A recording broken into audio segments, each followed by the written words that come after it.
Episode 2, Liberty, the Declaration of Independence. Welcome to Liberty, Leadership, and Lies with Larry Linton. If you're a returning listener, I really appreciate that you made the decision to continue listening to this podcast. I would also like to thank those of you that have provided me with some great feedback already and some constructive criticism. If you are a first-time listener, I would encourage you to listen to Episode 1, the inaugural episode, to understand the reasons why I started this podcast. I also hope that you will all enjoy it enough that you will share it with your family, your friends, your coworkers, your neighbors. If you are interested in supporting this podcast, you can do so through donations on the show's channel at Anchor. Any support is greatly appreciated and will help to get the message out and help to cure our nation of voter apathy and our elected representatives' apathy towards the Constitution and the oaths they swore to it.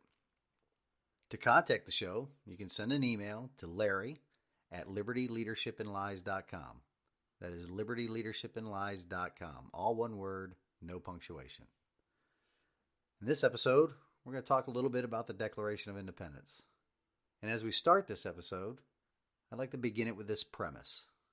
And I think we can all agree on it, that freedom is a natural part of the human condition.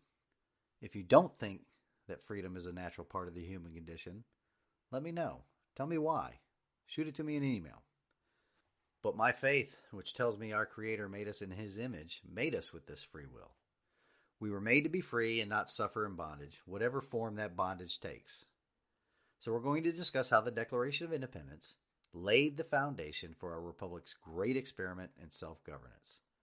Self-governance by dissolving the bonds with an individual sovereign, the King of England, and setting up our form of government where authority is supposed to be vested in the citizen sovereign. Before we get too deeply into the Declaration, we need to define the word liberty. Words and their definitions are tremendously important to a dialogue so that the participants can understand what each other are saying. Hopefully, it will take a while before the woke crowd decides to go into a dictionary and change it because the word liberty triggers them or some such nonsense like that. But I would like to hear from you in the audience what you think the word liberty means. What words come to your mind when you hear the word liberty? Not Limu the Emu and Doug, from the Liberty Mutual Insurance commercial, please, but liberty. Do you link the word liberty to our country's founding in your mind? So let's get on to reading a few of the dictionary definitions for liberty. The first one is liberty, freedom from an arbitrary or despotic government control. Another one is liberty, freedom from external or foreign rule, independence. And yet another one is liberty, freedom from control, interference, obligation, restriction, hampering conditions, etc. Can we agree that from the dictionary definitions that I just read that liberty is the same as freedom? Again, I believe that freedom, or liberty, is a natural part of our human condition, our desire to be free. Our Creator and liberty are linked together in our Declaration of Independence. This is from the preamble to the Declaration. Quote, "We hold these truths to be self-evident, that all men are created equal, that they are endowed by their Creator with certain unalienable rights, that among these are life, liberty, and the pursuit of happiness. Our great republic, the United States of America, has from its very beginning a firm and strong foundation in liberty." If you have not read that document, I would encourage you to do so. Good Lord knows how many public schools are not putting it in their curriculum anymore. And if you have read it before, good on you. I would encourage you to read it again, though, just as a refresher. In addition to this document formally declaring our independence from England and its king, it stated many reasons why the colonists decided to sever their political relationship. The Declaration provided a list of grievances the 13 colonies had with the king that led them to declaring their independence. In fact, it listed 27 specific grievances, 27 specific whys. Today, we're going to explore some of those grievances from 1776. As we explore them, we're going to compare them to how our federal and state governments are governing today, nearly 245 years after this declaration was signed. When you compare the grievances from 1776 to what you see happening at all levels of government today, let us consider the following words from the Declaration of Independence. And I quote, Governments are instituted among men, deriving their just powers from the consent of the governed. That whenever any form of government becomes destructive of these ends, it is the right of the people to alter or to abolish it, and to institute new government, laying its foundation on such principles and organizing its powers in such form as to them shall seem most likely to affect their safety and happiness. So our right to alter or abolish government that is destructive to our liberty, to our safety, to our happiness, is embedded in our national DNA. Those are some bold words from our founding fathers, don't you think? They wrote them and sent them to the most powerful military force on the planet at the time.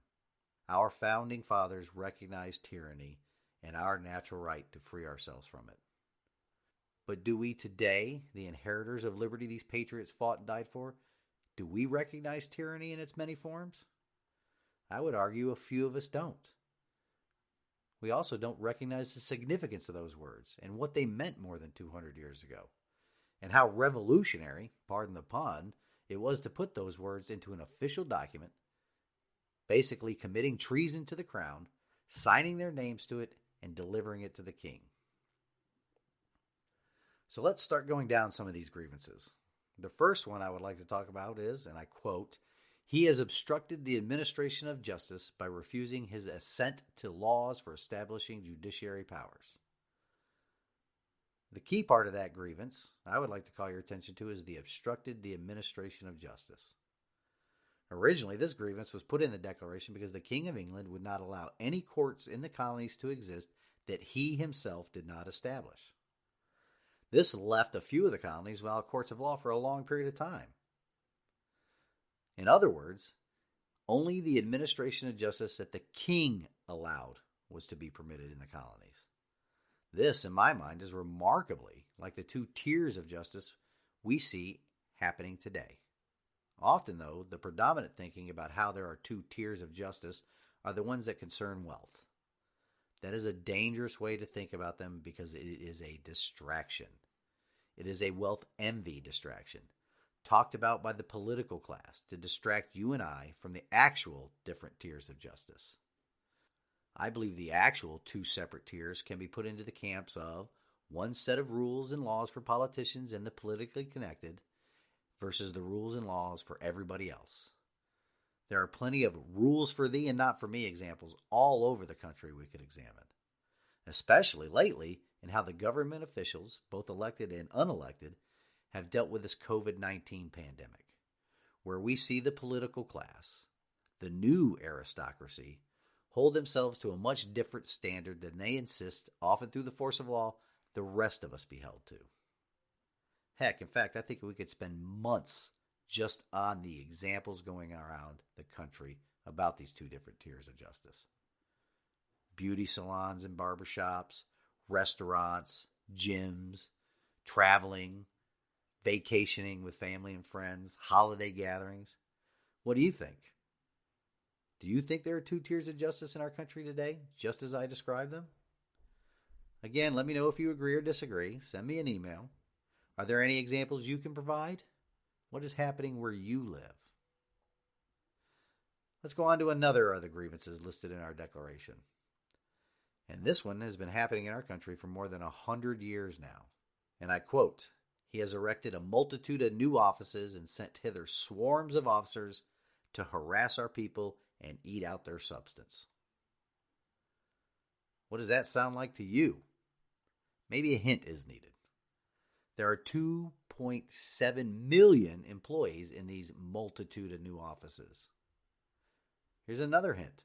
It is the largest employer in the United States of America today. Well, believe it or not, the largest employer in our country is the federal government. How about the eat out our substance part of the grievance? Well, our government is only able to function through the taxes they collect from each of us. That is our substance, our sweat equity, yours and mine. One of the reasons our founding fathers did not include an individual income tax in our Constitution is because they knew it would enable the growth of the federal government. Look into our country's history. When do you think the federal government started its massive growth? If you study history, It just happens to coincide with the passage of the 16th Amendment, paving the way for an income tax. So our founding fathers were surprisingly good at being able to see the future, don't you think? On to another grievance. And this one I too believe has been going on for decades. And I quote, "He has combined with others to subject us to a jurisdiction foreign to our Constitution," so I want you to think United Nations there, "and unacknowledged by our laws, giving his assent to their acts of pretended legislation."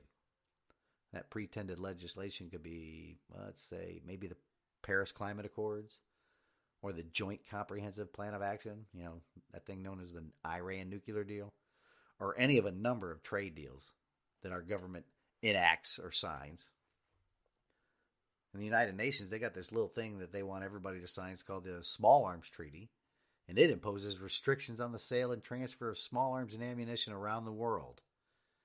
It would limit yours and my ability to purchase small arms and ammunition. Our Constitution was written to put restrictions on government, not the citizens. The Second Amendment to the Constitution specifically states that the right to keep and bear arms shall not be infringed. How is a treaty like that even being considered by our elected representatives? Are they upholding, protecting, defending the Constitution when they ratify treaties like that? One of my favorite quotes about the Constitution comes from Patrick Henry. He said, and I quote, "The Constitution is not a document for the government to restrain the people. It is an instrument for the people to restrain the government." Do you think the political class, this new aristocracy, the people we elected to protect our liberties, think of the Constitution this way?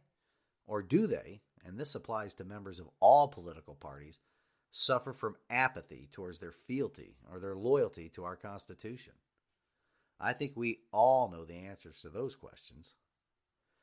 Both the Paris Climate Accords and the Iran nuclear deal, which are agreements that our government is obligating us, we the people, to, do not even have the semblance of legitimacy that a treaty has. Neither of those agreements are treaties, so they have not been submitted to the U.S. Senate for the required advise and consent role on treaties, bypassing completely the will of the people and the rights of the states. They are not negotiated as treaties for that reason alone. That's why they call them agreements, not treaties. They do that to bypass the will of we, the people. If you want to see how our elected representatives, this new aristocracy, view the people, go ahead and do this. Watch on television or the internet any public hearing in the House or Senate at the state or federal level. Watch how the people testifying at those hearings behave. Watch how they are treated. Observe how they are treated by the elected representatives and even their unelected staff members. Watch the demeanor of both groups. Which group demands the deferential treatment? Those testifying or those hearing the testimony? Who appears to be positioned in a place of authority? Go ahead, let me know what your observations are. And when you do that, let me know what conclusions you come to by those observations. So back to the grievance, and quote, "He has combined with others to subject us to a jurisdiction foreign to our Constitution." How is the government, our elected officials, allowed to enter into these agreements and these treaties that do things like that? Well, we will discuss that in future episodes on how it is happening, why it is happening, and what is allowing it to happen. Before we move on, I'd like to share a message from one of the supporters of this podcast.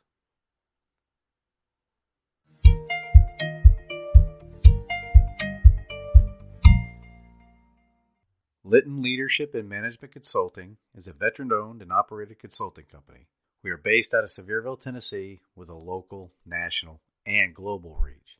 At Linton Leadership and Management Consulting, we provide leadership, human performance, and management consulting and coaching to companies of any size on methods to improve the leadership culture in their organizations.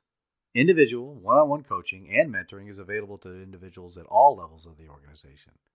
Additionally, large and small group seminars can be conducted. In these seminars, information on leadership tactics and techniques is shared, best practices discussed, as well as team building exercises are conducted, all of which serve to highlight methods on how to increase the team and individual's performance. Email the show to get the conversation started on exploring ways to improve your company's team performance or culture. A significant discount will be offered to any Sevier County, Tennessee business.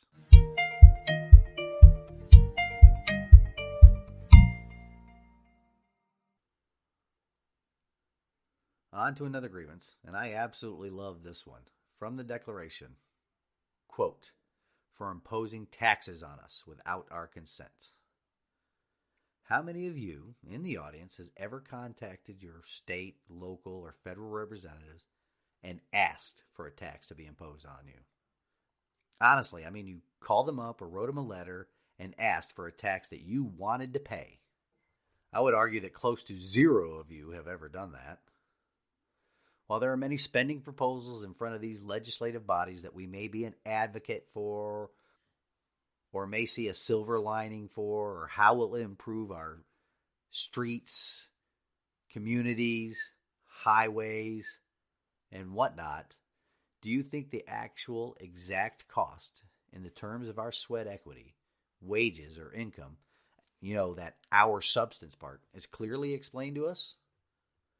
I have seen very few instances of our representatives explaining any spending bill in the terms of the cost to the taxpayer. How about you?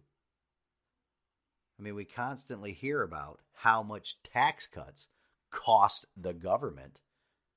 Tax cuts don't cost the government anything. But that's another story for another day. So if these costs were to be clearly explained to you, do you think you would still be an advocate of that project or that spending proposal, especially if it resulted in your taxes being significantly increased? I don't know. Do you think those legislative bodies rely on our apathy to continue passing legislation that imposes new burdens on us? Well, I absolutely do. As I talked about in the inaugural episode, voter apathy will be the downfall of this great republic. It is getting quite apparent right now. Our government, the political class, this new aristocracy, are very adept at hiding the true cost of legislation from us, their constituents. Governments do not produce or sell anything that generates working capital. Any funds that the government uses or spends or appropriates must first come from us, the taxpayers. That is our substance. I got a great example of apathy, or not paying attention to the amount of taxes collected by our government, in a simple item. Most of us see it or receive one of these every day. It's the receipt we get from the gas pump after we get done filling up our cars. Take a close look at it the next time you get one. Does it list the total amount in taxes you just paid for your gas? Don't think so. Does it list the many different taxes you just paid for your gas? Again, that's a big no. Now ask yourself why. Well, first of all, I think the reason why is because the receipt would end up being as long as a CVS receipt. It would take longer to print it out than it would take to pump your gas. But seriously, there are so many taxes on your gasoline that it must be hidden from us. We pay some of the following taxes on any fuel purchase. There's a federal excise tax. There's a federal leaking underground storage tank fee. What in the heck is that? And why is there not insurance coverage for that? Does it happen often enough to generate a fee every time somebody pumps gas? Think about it. How many times is gasoline put into cars every day all around this country? And if it is happening enough to generate a fee and insurance doesn't cover it, how come we're not hearing about it? I don't see anything about leaking storage tanks anywhere in the country. So that's just something to ponder about that part of the tax. There's also a state excise tax, a state environmental tax. Some even list a special tax. Don't you just love that term, special? What is special? I'm special. How come I'm not getting the tax? Don't forget those inspection fees. And that word fees, that's just another way to hide the word tax. And the list goes on and on and on. Of course, these taxes vary by state and by county and by locale as well. Some pay more in different parts of the country, some pay less. But if you own a car, which by the way you pay taxes on when you purchased or leased it, you will pay many hidden taxes when you operate it and maintain it. I am here to tell you that there is nothing so well designed to take away our sweat equity, our substance, than the government we elect. And they do it because of our apathy. Imagine all the taxes you must first pay in order just to get to work to earn an income, which, by the way, is also taxed. Honest question here. Well, let me rephrase that because I don't like the phrase honest question. I mean, I'm not going to ask you a dishonest question. But does anybody here in the audience know of any activity that we humans participate in today that does not have a tax associated with it? Anything. I mean, besides just breathing oxygen. And by the looks of the Paris Climate Accords that I mentioned earlier, you and I, the American taxpayer, will pay more than any other country in the world just to have the privilege of breathing that oxygen. Oh, and we get to fight climate change, of course. So, breathe in that tax-free, for now, oxygen and enjoy it. Remember, federal and state and local governments get the money they spend or appropriate by taking it away from us first. Governments don't produce a good, they don't sell a service that generates any money. Our founding fathers went to war over taxation without representation. So I guess in order to avoid a rebellion now, our government, which provides the cloak of representation, I guess, just hides these taxes in nearly every bit of legislation they pass. They will tell us that they are just representing our interests and advocating and passing those pieces of legislation that end up putting the taxpayer into bondage. Another great example of an appropriation bill that is passed to drain us of our sweat equity, passed to put us and many future generations of Americans into bondage, is the COVID bill that just recently passed the House and Senate. The $1.9 trillion spending bill. That's trillion with a T, not billion with a B or million with an M, but trillion with a T. Nearly $2 trillion, which, by the way, will add nearly 8% to our nation's already astronomically high debt of $28 trillion. How many people do you think have read the entire bill? There are very few people. I mean, people that actually try to hold Congress accountable, which are too few in my opinion. But does anybody in the audience know just how much of that $1.9 trillion is being appropriated for COVID and COVID-related matters? So I'm going to give you a bit of homework here. Go ahead, find out just how much of that money is going to COVID-related matters. Find out how much of it is going elsewhere. Now, in this bill, the individual economic relief for taxpayers will be in the form of a check in the amount of $1,400.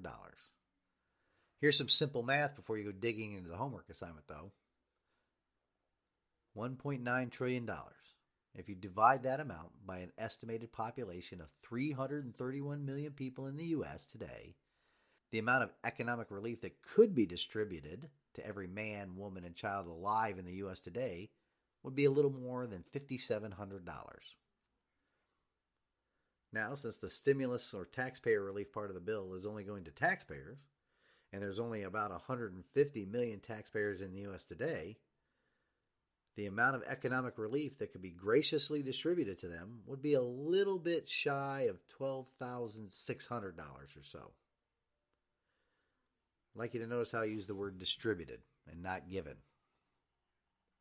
Words and their meanings matter. We are not given, graciously or otherwise, anything by the government that did not first come from us.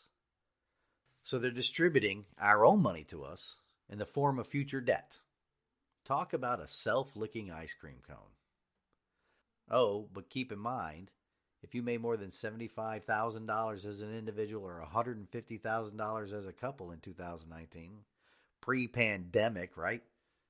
That stimulus will not graciously be going to you. You get none of it because apparently your income was too high. You paid too many taxes to get some of your own money back. Most people don't think of it that way. For that, we can give a big thank you to our public schools. Those are the same public schools that are funded by, you guessed it, the taxes we pay. We will definitely be talking about public schools more in the future. When we do, just realize that the proper term for public schools is government schools. So back to the COVID bill. Do you think your senators or your representative has read the entire bill? I don't think there's even one member of the U.S. House or Senate that has personally read the bill in its entirety. Why do you think that is? Again, they too are apathetic. They are apathetic to their responsibility, to their fealty, to their oaths to the Constitution of the United States of America, and to their individual constituents. They are definitely not apathetic to their re-election campaign, though. Read the bill. Find out where all the money goes. In fact, all of us should be reading any bill any level of government is considering. They count on us to not read them. They count on our apathy. No nation on earth can survive a debt load like this without taking drastic measures. Do you think your liberties will be impacted by the measures that will need to be taken? Do not be surprised if they are. If this bill, which from now on I'm going to call the Destruction of American Prosperity Act, which is passed by both houses, and President Biden now is going to sign it into law, as we say in the Navy, stand by for heavy seas. We're going to have to wait and see what these drastic measures will be, but I want you to think what happened to Greece during the last decade. These drastic measures will come. As I mentioned in the inaugural episode about the boiling pot of water, our national debt is a huge contributor to that. We're that frog sitting in it right now. We're constantly adjusting our body temperature to acclimate to the rising temperature of the water. Are you feeling warm? Because this pot is almost boiling right now. The final grievance I would like to talk about is this. Quote, he has excited domestic insurrections amongst us and has endeavored to bring on the inhabitants of our frontiers the merciless Indian savages whose known rule of warfare is an undistinguished destruction of all ages, sexes, and conditions. Well, the enemies and the frontiers are quite different today, but we do have our governments, state and federal, either implicitly or explicitly exciting the fighting amongst the fellow citizens, all across the country. While 2020 will mostly be known for the pandemic, one of the biggest footnotes in history should be the mostly peaceful protests that occurred all over our country for most of the year. Mostly peaceful as the political class and the media pundits describe it. I guess they only describe it that way because the damages to property, both public and private, was only a couple of $2 billion. I mean, the aristocracy right now is just quite used to dealing with hundreds of billions or trillions of dollars. What is a paltry $2 billion? They're mostly peaceful. Oh, don't let me forget though, damage to federal buildings should not be considered domestic terrorism during the mostly peaceful protest because it mostly occurred at night, after working hours. So the risk to federal employees being killed or injured was at a minimum. Don't take my word for that either. That would be nominated Attorney General Merrick Garland's testimony to the Senate in a confirmation hearing. That is a great example of the new aristocracy's way of thinking. I guess it's also mostly peaceful because the dozens of lives lost weren't those of the politicians themselves or the talking heads in the media.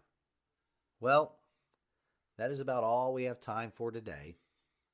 Rest assured, we will talk about the Declaration of Independence much more in the future, as well as the responsibility our founding fathers passed on to us to keep liberty secure in our country, for us and for all our future generations. So in recapping today's episode, we defined the word liberty, we discussed parts of the Declaration of Independence, we talked about a few examples of how our state and federal government are committing those same grievances that stirred our founding fathers to declare their independence and start this great republic. As I close out this episode, I would like to share with you the final line in our Declaration of Independence. It is this, quote, "And for the support of this declaration, with a firm reliance on the protection of divine providence, we mutually pledge to each other our lives, our fortunes, and our sacred honor." I would like for you all to research the lives of those 50 plus men that signed that document. See if they upheld their pledge. Are we today as committed to the concept of liberty that our founding fathers passed on to us in creating this constitutional republic? Would we pledge our lives, our fortunes, our sacred honor to restore our republic?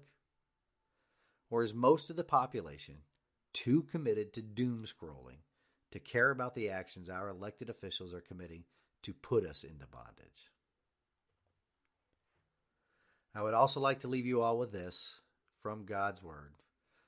Luke chapter 6, verse 38. "Give, and you will receive. Your gift will return to you in full. Pressed down, shaken together to make room for more, running over and poured into your lap. The amount you give will determine the amount you get back." Liberty is a gift, a natural right provided by our Creator.